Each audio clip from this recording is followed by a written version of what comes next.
Welcome to I Don't Have Enough Faith to Be an Atheist, ladies and gentlemen. Today we're going to go through some of the questions you have emailed to us at hello@crossexamine.org. I apologize, we can't get to all the questions, but we try to get to as many as possible, and we're going to try and get to three big questions today. One has to do with homosexuality, another one has to do with the moral law, and can human flourishing just explain morality without God? And also there's a question about why would God create people he knew they would go to hell, but there's a spin on it. It's a little bit different question than the normal question regarding that.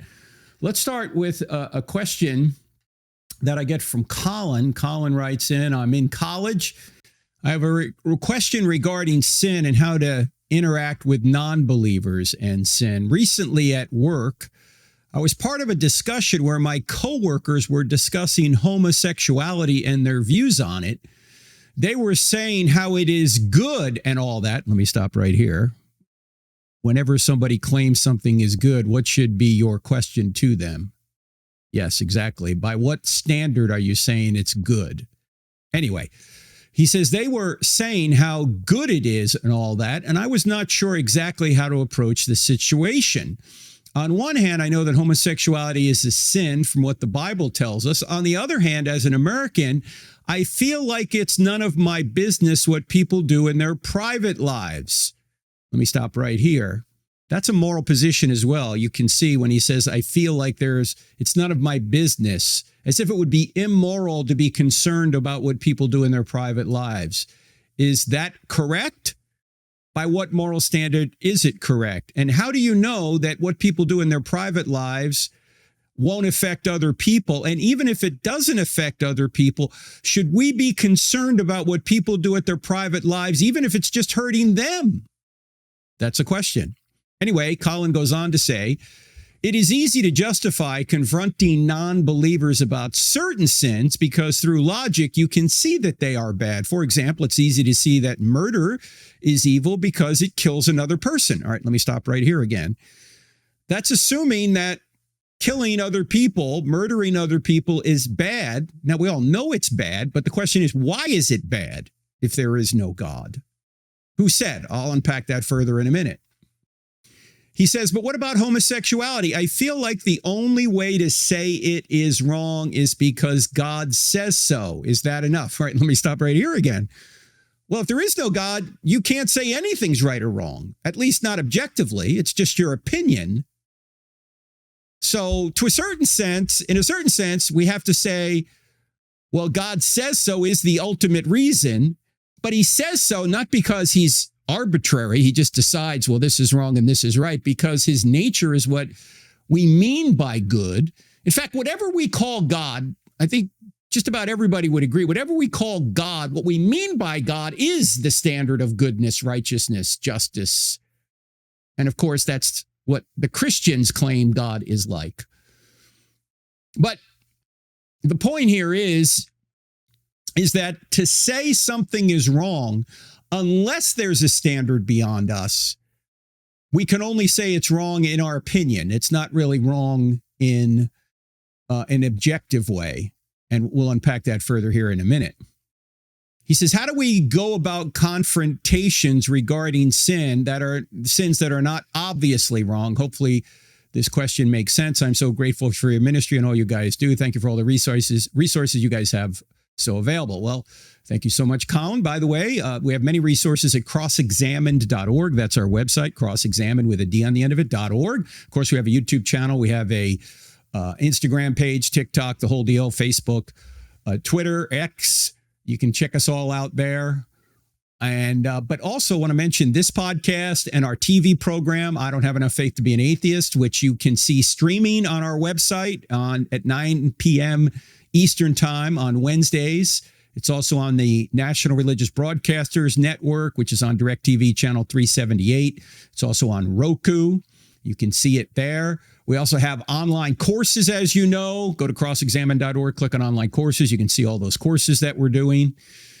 And so Colin is right. We do have a lot of resources out there. But let's go back to the question. The question is, how do we know homosexuality is wrong apart from what the Bible says? Well, first of all, I would ask the people who are saying homosexuality is a good thing, by what standard are they saying that homosexual behavior is a good thing? Why do they think that is? Well, it's all about love, they might say. Well, why is love a good thing? And what does love mean? Does love mean that you give whatever another person wants all the time? Is that really what love means? Or does love mean you seek what's best for the other person according to what God wants for the other person? Because if it's just what's best for the other person according to his or her own definition of best, well, that's just a subjective opinion, and they might not really even know what's best for them. And of course, that's true with children, right? We don't just say to a kid, well, you think it's best that you eat M&Ms for dinner. Okay, I guess that's good. It's bad. No, you might not have enough information to know really what's best for you. In fact, if you think back in your own life, you may have thought that a certain relationship was best for you and you prayed that relationship would work out, or a certain job was right for you, or a certain house or a certain car, or even a certain friendship, whatever it is. You thought all these were great for you. Maybe you thought a certain drug was great for you. You may have thought a lot of things were great and best for you. And in retrospect, you go, no, they really weren't. A, we don't always know what the truth is. B, sometimes we suppress it. C, sometimes we're just so immature that we think something is good for us when it really isn't. So we don't always know what's good for us. And good implies a standard, a best standard, a standard we ought to approach. And this is why, as we've talked about before, without purpose, objective purpose, you can't justify why any behavior is good or bad, right or wrong.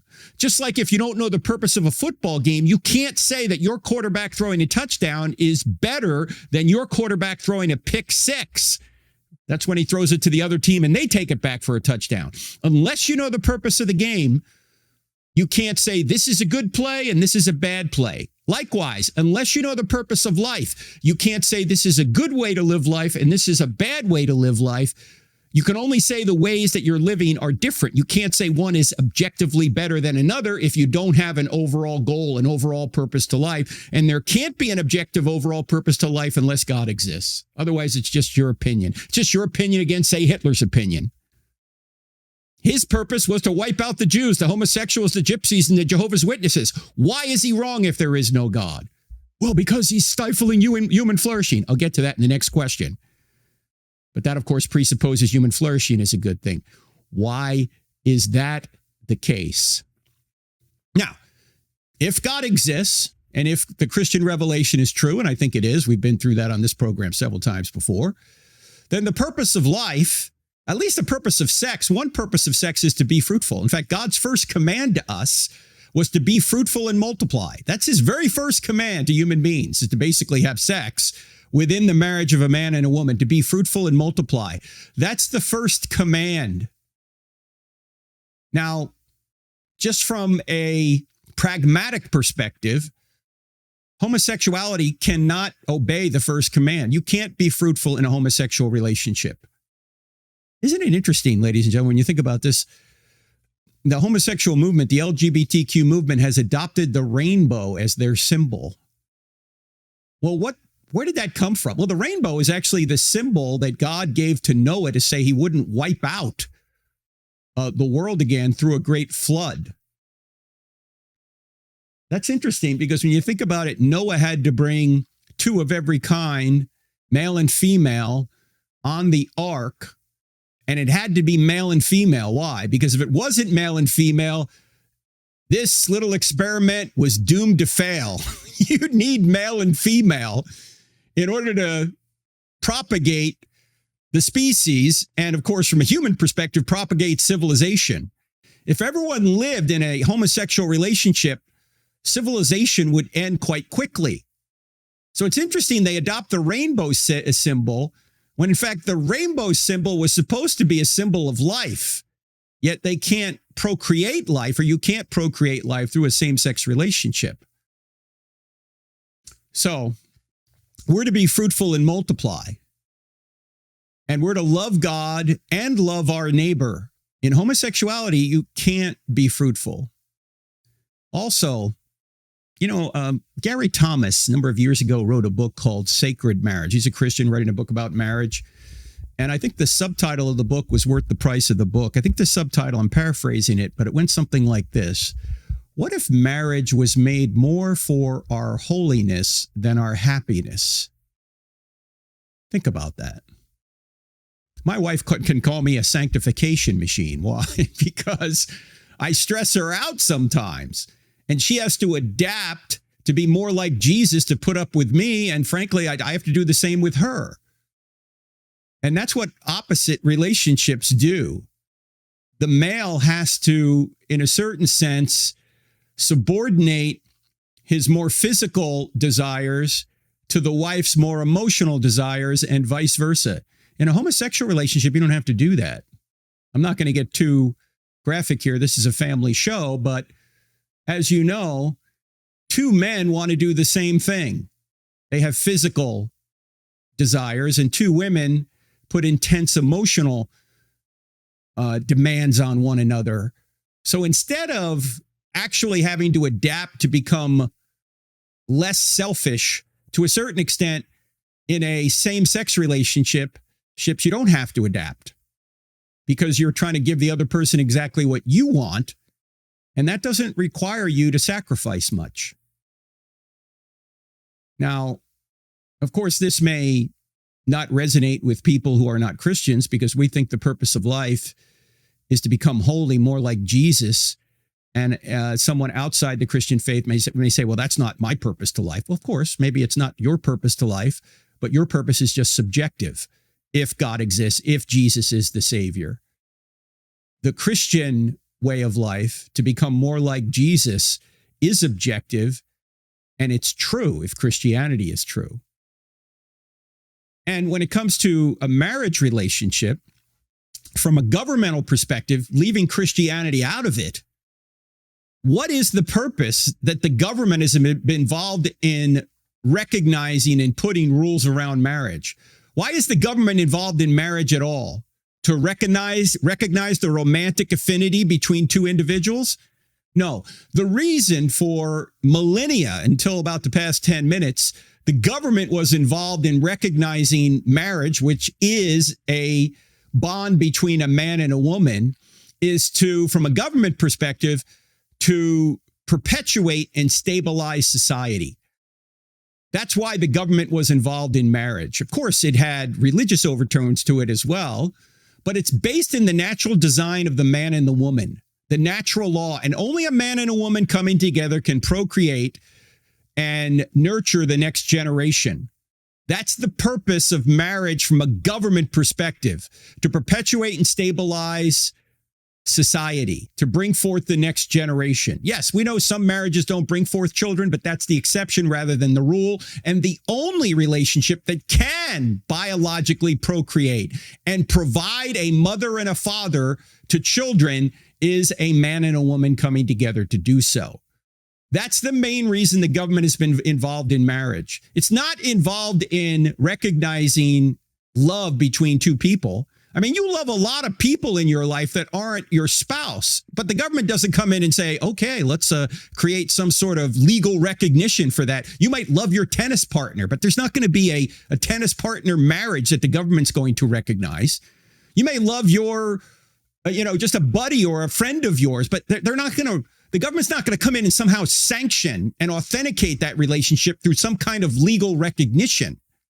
The reason we do it for marriage and have done it for millennia is to perpetuate and stabilize society. And sorry, a same-sex relationship can't do that. That may be politically incorrect to say, but I'm not here to be politically correct. I'm here to be correct.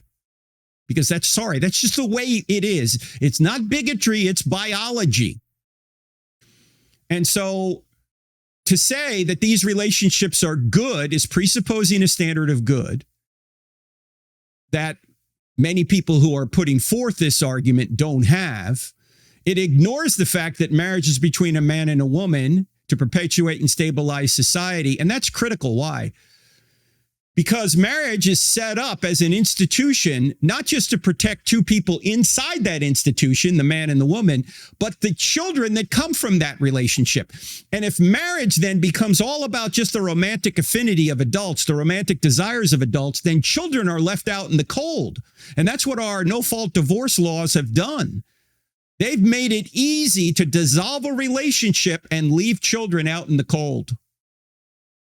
That's a disaster. It's a disaster for the children, and it's also a disaster for civilization. If you've noticed, once our marriage laws became more liberal in that regard, and you could break up a relationship just on a whim, and there was these no-fault divorce laws, you could go out and commit adultery. Let me put it another way. Your spouse could go out and commit adultery, be completely guilty, and yet you have to divide the property with that person 50% because it's no fault.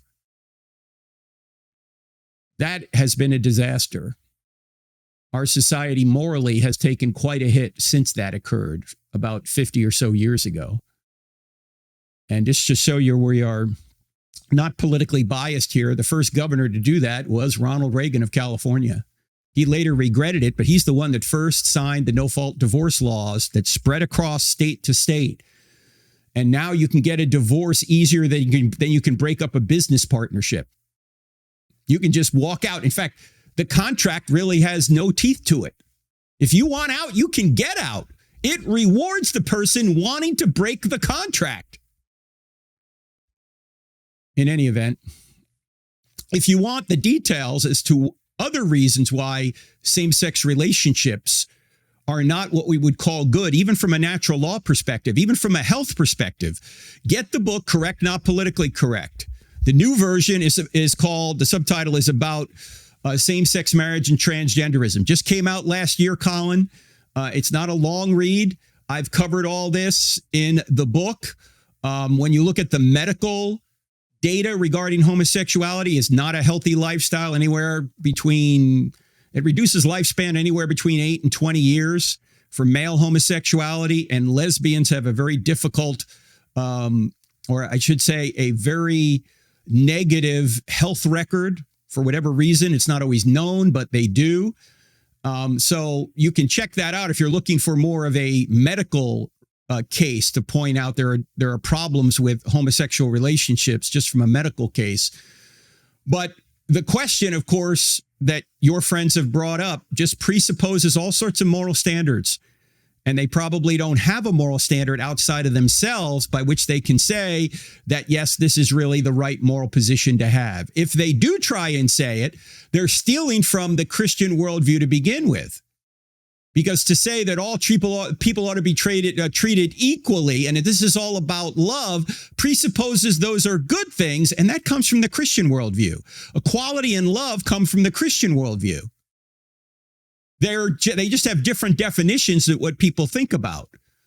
It turns out, as I point out in Correct, Not Politically Correct, everybody already has equal rights regardless of what the marriage laws are. Everyone has the equal right to marry a qualified person of the opposite sex. Some people who don't have an affinity for the opposite sex have not chosen to use that right, but that right is available to them just like anybody else. So there's nobody that's ever been denied equal marriage rights. What people have been denied is changing the meaning of marriage in order to accommodate whatever they want a marriage to be. And that has now been imposed on us by the United States Supreme Court. Not a vote of the people, not even lined up with natural law. So nobody's been denied equal rights. I mean, you could, once you take away the man-woman requirement, which is based on two because you need a man and a woman to procreate, all bets are off as to what marriage could be called in the future. In the future, you could probably marry a horse. You could marry 10 people. You could marry people who are biologically related to you. You could marry your daughter. You could. People go, oh no, that'd be awful. Why? According to what standard? Who said? Your standard? Whatever you just decide is right. That's not an objective standard that we're all obligated to obey. You're only obligated to obey a standard of goodness and righteousness beyond yourself. and you're only obligated to a person. So the ultimate standard is a person, God, or is personal, I should say. He's not a person like we are, but he's personal.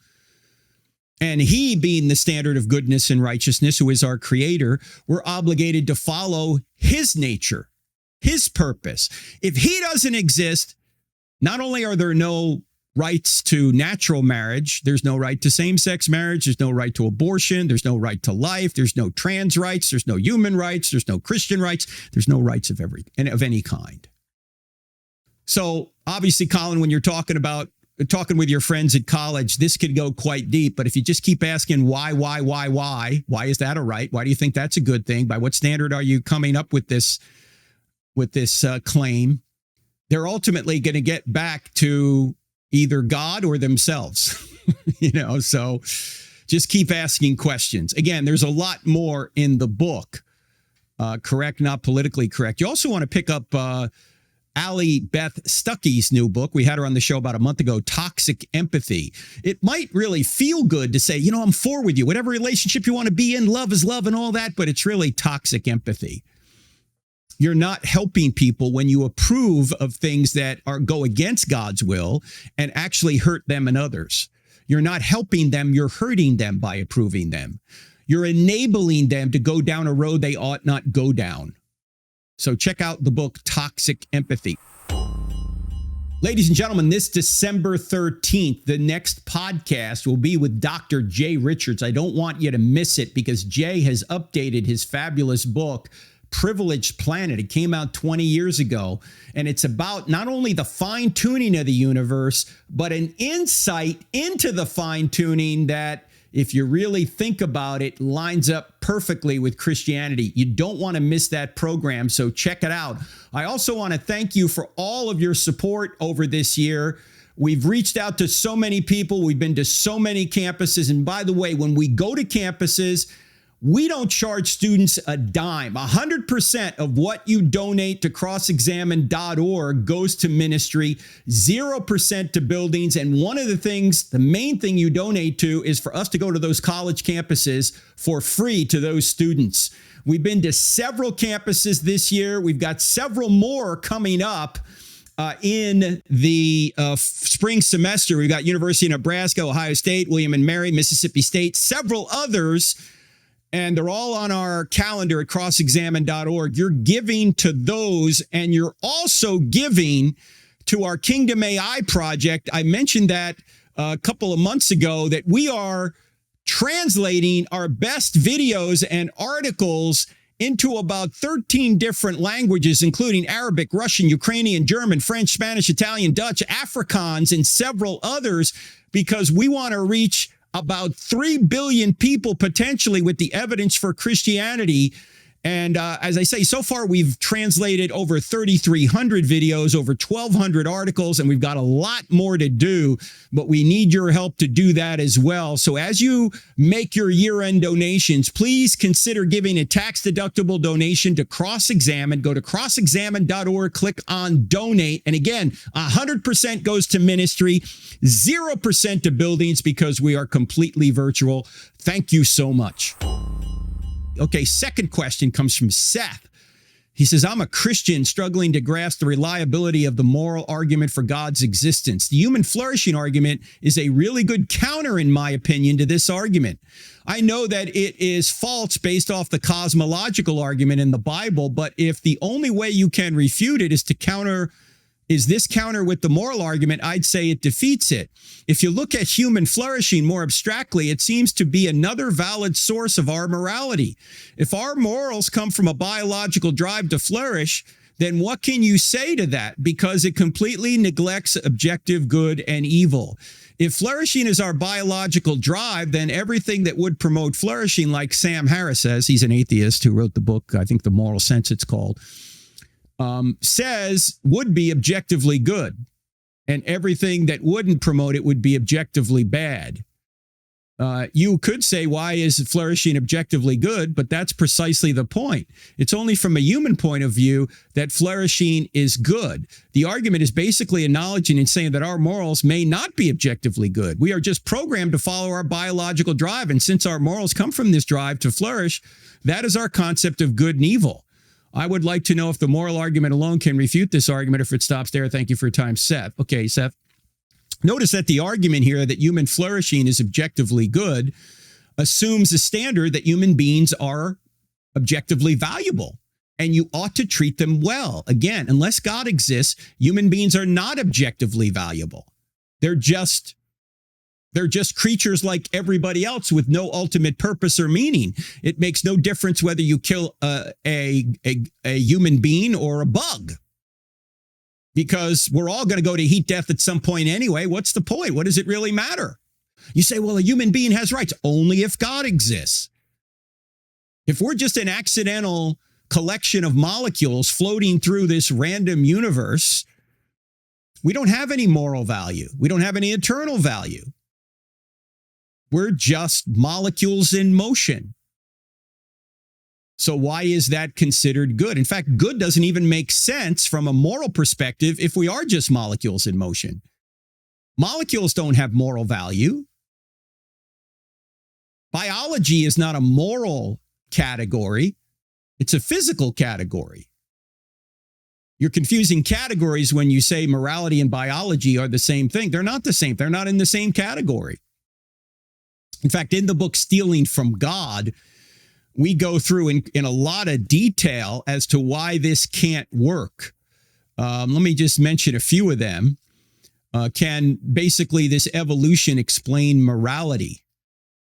And I say this in Stealing from God. First, trying to explain morality by biology is a massive category mistake. A category mistake is when you treat something in one category as if it belongs in another category.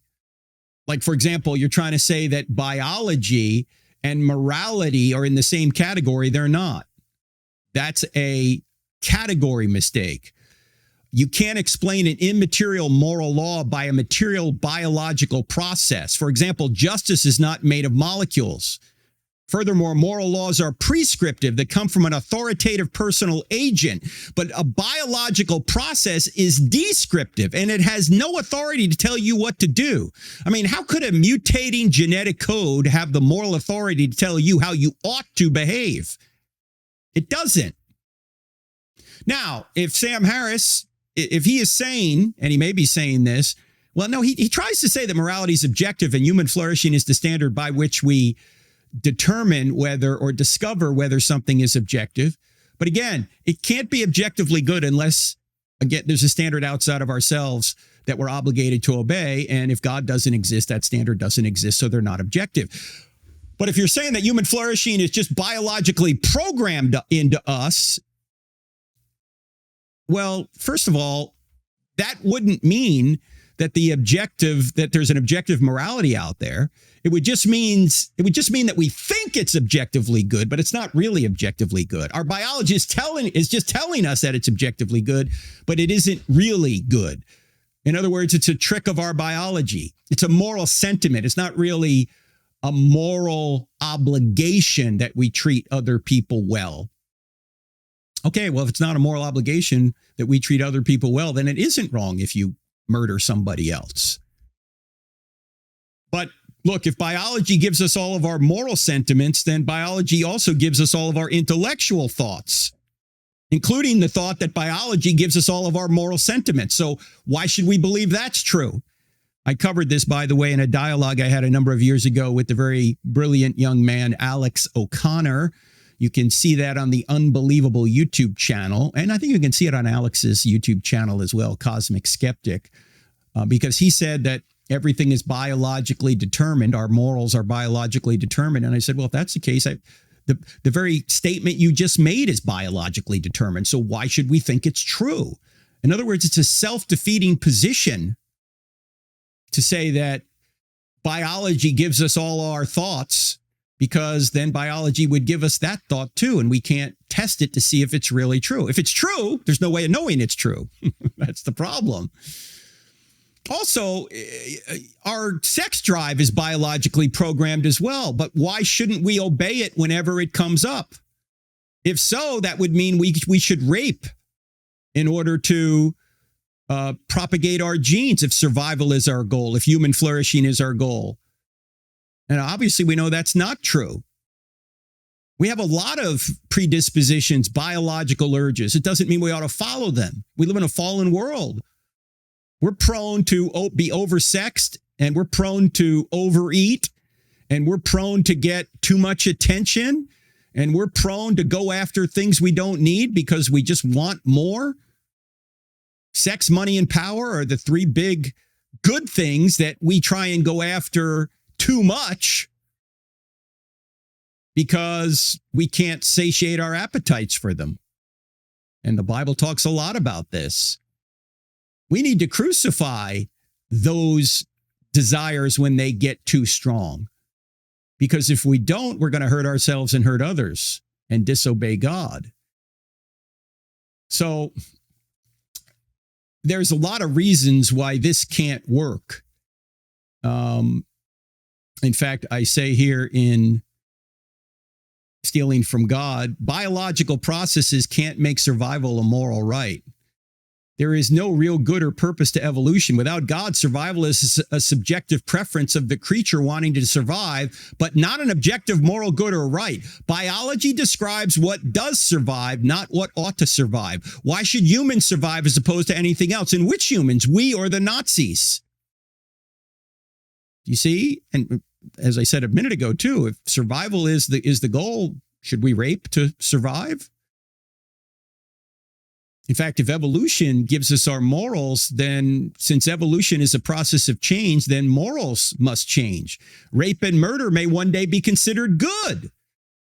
So if evolution is your guide, it's impossible for morals to be objective and unchanging. This is why, to their credit, both Richard Dawkins and Sam Harris say, I'm anti-Darwinian in my morality. I don't want survival of the fittest. I think that's wrong.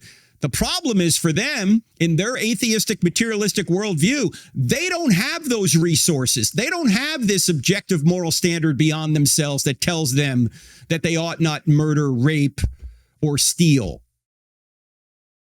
They don't want a society that murders, rapes, or steals, but without God, they can't justify why murder, rape, and theft are not really wrong. So to their credit, they realize they don't want an atheistic, materialistic, Darwinian morality. So they have to steal a standard from God and import into their worldview to have civilization and to protect themselves. That's why, by the way, the book's called Stealing from God. Let me deal with one other objection to this. A lot of people will say, well, you got to cooperate in order to survive. And I write in Stealing from God, the claim that wouldn't survive without cooperation is a pragmatic issue, not a moral issue. And it's not even true. Many people survive and even prosper precisely because they don't cooperate with other people. Criminals often prosper quite nicely. So do dictators. Atheist Joseph Stalin murdered millions more people than he cooperated with. He never got justice in this life. He died comfortably in his bed at the age of 74, shaking his fist at God one last time. So he didn't have to cooperate to succeed in his eyes. A lot of times you can get what you want without cooperating. So it doesn't even work. So there's a lot more in the book Stealing from God if you want to go further into that, Seth. But the moral argument is not defeated by human flourishing. Human flourishing imports or smuggles a moral standard into the atheistic system to try and have morality without God, but ultimately it doesn't work. And as you pointed out, by the way, the cosmological argument shows that at least some kind of theism is true. The moral argument is just one other argument for theism. It's not the only argument for theism. You also have the design argument, the transcendental argument. You have some point to the ontological argument. I don't often use that argument because I think it's controversial, but not even all theists agree with it. But, you've got several arguments for God. You've got, of course, the argument from the resurrection. If Jesus really died and rose again, then Christianity appears to be true. And of course, if the first verse of the Bible is true, a resurrection like what Jesus provided is actually possible, because if God can create the universe out of nothing, he can certainly intervene in this universe to resurrect Jesus from the dead if he wanted to. And that's what appears actually did happen. And that's why we celebrate Christmas here in a couple of weeks, because the creator of the universe added humanity to his deity, came to earth, lived a perfect life in our place, and then took our punishment upon himself so we could not only be forgiven, but we could be given his righteousness. That's the meaning of Christmas, that the creator of the universe took on human flesh to save human beings from the sins they've committed, because Jesus is the ultimate standard of goodness, righteousness, and justice. And by definition, he can't be unjust. So since we've all been unjust, he would have to punish us. But he doesn't want to punish us because he's infinitely loving as well. So what does he do instead? He punishes himself in our place. And you can be forgiven for any of the evil you've done by trusting in him. All right, the final question is from River, who writes in and says, why does God create people that he knows will reject him and therefore perish in hell eternally? I want to clarify that I'm not asking why doesn't God force people to choose him and therefore go to heaven. I'm asking that since God knows before he creates someone whether they are going to hell or not, if he is about to create someone and he knows that they're going to reject him and go to hell eternally, why doesn't he just choose to not create them? By doing so, he's not taking away our free will, because the people he would create will still be people choosing him. However, there would be nobody burning in hell forever. Okay, first of all, good question, River. I like the little twist on it. But first of all, whenever you ask a question, why did God do X, Y, or Z, and he hasn't told us why he's done X, Y, or Z, all we can do is speculate. We're doing some speculation here, but I think if we think about this, we can come to a reasonable cause as to why God, at least come up with a couple of reasons why God didn't do as you say and not create people that he knew would go to hell. So let me ask a question related to this. Is God morally obligated not to create someone who freely chooses not to accept his pardon? Let me say that again. Is God morally obligated not to create someone who freely chooses not to accept his pardon? Because that's what Christianity ultimately is. It's a pardon for the sins we've done. I don't think there's a moral standard out there that shows that God has to not create people he knew would freely decide to not want to be with him in eternity. You'd have to import a moral standard to say that's the case. And I know this may seem a little bit odd to say, but people who go to hell get justice. It's not unjust when people go to hell. By definition, God is just. He is the standard of justice. He can't be unjust. I know emotionally it may appear difficult. How could God punish people for all eternity?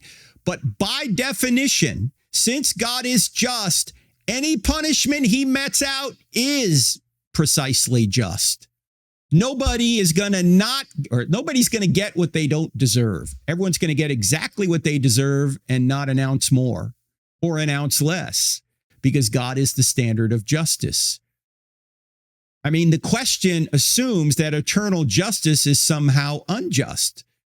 But why think that if God is infinitely just, he can be unjust? He can't be unjust. Whatever hell is, and there's a lot of metaphors to explain hell. You know, it's outer darkness, but it's also burning fire, right? It's weeping and gnashing of teeth. It's outer darkness, a bottomless pit. There's all sorts of metaphors used to describe hell. They're probably not literal, because it would be difficult to have, say, burning and darkness at the same time. But that doesn't mean that they're not terrible. It's still a terrible place, even if the literal, or I should say the metaphorical, doesn't line up with the literal exactly, because that's what a metaphor is. It's trying to say it's like something. It shouldn't give us any comfort, in other words, to say, oh, I'm glad the burning's not literal. Hell is separation from God, according to Paul. I think it's in 2 Thessalonians he talks about this.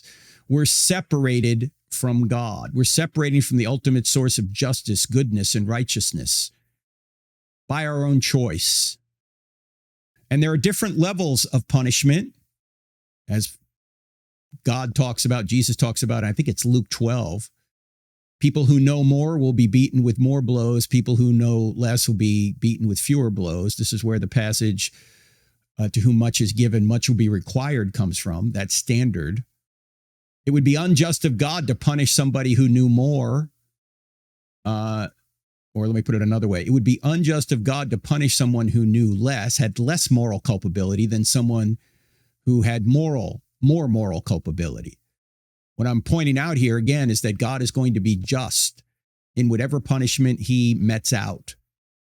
So no one is going to be in the afterlife going, God, if I only knew, God, I got a raw deal. This is unjust. In fact, even in the story, it doesn't appear to be a parable because there's names in it. But in Luke 16, the rich man and Lazarus, notice the rich man in Hades is not complaining by saying, hey, I shouldn't be here. This is a raw deal. He's saying, just send Lazarus down here to put some water on my tongue because I'm in agony here in this fire. In other words, he seems to be saying, just relieve my suffering, but it's not like I shouldn't be here. And by the way, notice he's still treating Lazarus like a servant. He still has the anti-God, the anti-Jesus state of mind. He doesn't say, let me out. What he says is, warn my loved ones about this place. And of course, Jesus says, look, they got Moses and the prophets. If they don't believe them, they're not even going to believe if someone rises from the dead. How many people do you know out there that if a miracle appeared before them, they still wouldn't believe? In fact, if you look through the Bible, miracles don't always have the intended effect that we think they would have. The Israelites, they see miracle after miracle. And then Moses spends a few extra nights up on Mount Sinai, which, by the way, when you're hearing this, I'm probably on the real Mount Sinai. We're recording this at the end of November. But the first 2 weeks of December, we're on a trip to Egypt and Saudi Arabia. We think the real Mount Sinai is Jabal al-Lawz. Anyway, keep an eye on our YouTube channel. We'll be sending some video back. But I digress. The point here is that Moses just spends a few extra nights on Mount Sinai and suddenly they're worshiping the golden calf. You say, well, yeah, you forgot about all the miracles God did? Yeah, miracles don't always have the intended effect that we think they would. We're fickle. We lose faith quickly. We want to do our own thing. So God provides enough evidence so that we know he exists, but he also leaves enough ambiguity so people can go the way they want to go. They can walk away. They can walk away freely. So we also need to remember when God creates people or allows people to be created, parents are the instrumental cause through which God creates, that unbelievers still get God's will done on earth. God can bring good from evil. When unbelievers or even believers do evil, God can bring good from it. In fact, he promises to do so. We've talked about the example from the Old Testament, Joseph. Joseph is sold into slavery by his brothers. And then, of course, later on, he saves his brothers from a famine. And what does he say to them? What you meant for evil, God meant for good, the saving of many lives. In other words, evil can ripple forward to bring forth good later. God promises to do that. In fact, in Romans 8, he says, now we know that all things work together for good. Doesn't say all things are good. It says all things work together for good to those that love God and are called according to his purpose. And he goes on to say, this happens so you can be conformed to the image of his son. When you go through difficulty and you're a Christian, you're being conformed to the image of Jesus. If you have the right attitude about it, that's the purpose, or one purpose God can bring from evil. If you're not a Christian, hopefully the suffering can bring you to Christ and then later grow you in Christ. So when God allows unbelievers to be born, he's creating a universe where there are wheats and tares. And even some of the evil that is done, both by Christians and non-Christians, can help refine people to be more like Jesus. Even Richard Dawkins, who writes a book, The God Delusion, right? He writes a book, The God Delusion. A Christian picks it up and reads it and goes, oh, I got to get answers to these arguments. Then he starts doing research. He winds up getting closer to God by reading a book written by an atheist because he's motivated by what the atheist has said to investigate God more clearly and more intently. Here's an example where an atheist is actually doing the will of God inadvertently. There's a ripple effect here, in other words. This would be a different universe without unbelievers. It would be. You take one unbeliever out, even one believer out. It's a different universe. We're all interconnected through the ripple effect. So to say that why doesn't God just not create all these unbelievers he knew would go to hell? God might not get his will done here on earth if he did that. By not only what unbelievers do, but how it ripples forward to affect believers through their actions. Again, we're doing some speculation here because God doesn't explain all this, but we can see how this ripple effect can work. Also, we know that some virtues can only be achieved through pain and suffering. Paul talks about this in 2 Corinthians 4, where he says, our light and momentary afflictions are achieving for us a greater weight of glory that far outweighs them all. So we fix our eyes not on what is seen, for what is seen is temporary. We fix our eyes on what is unseen, for what is unseen is eternal. In other words, you go through difficulty here.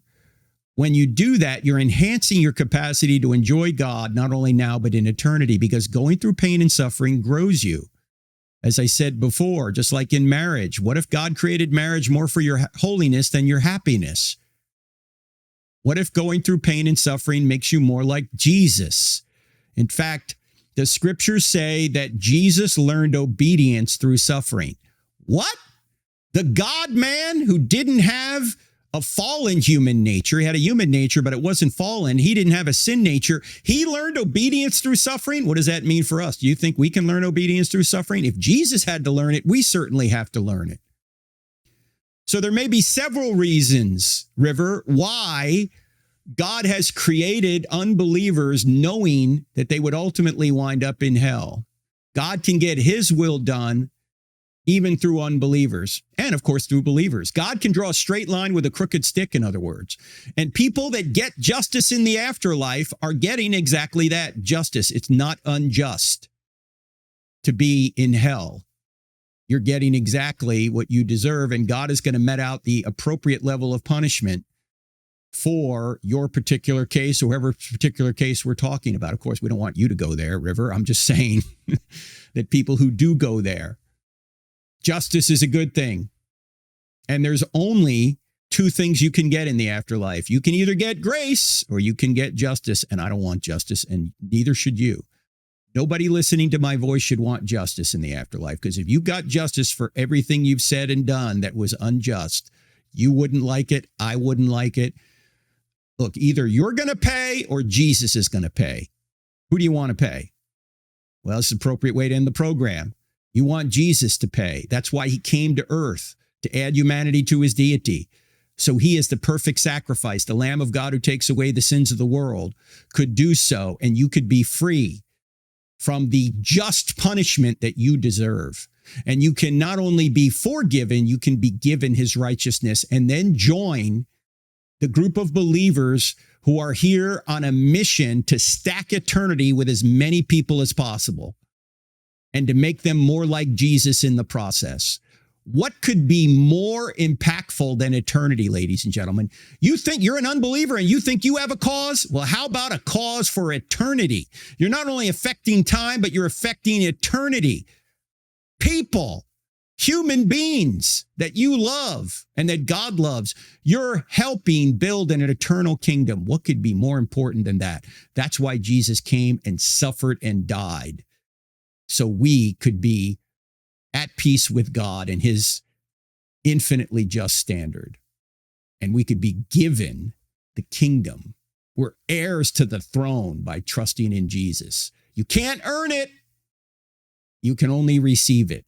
You can't achieve it. You can only receive it. You don't achieve your identity, you receive your identity. That's why Jesus had to come. So if you've never accepted that, why not do it now? Why not repent of your sins and accept grace? Accept forgiveness rather than accepting judgment that you deserve for all the unjust things you've done. All right, friends. I'll see you here, Lord willing, next week. God bless.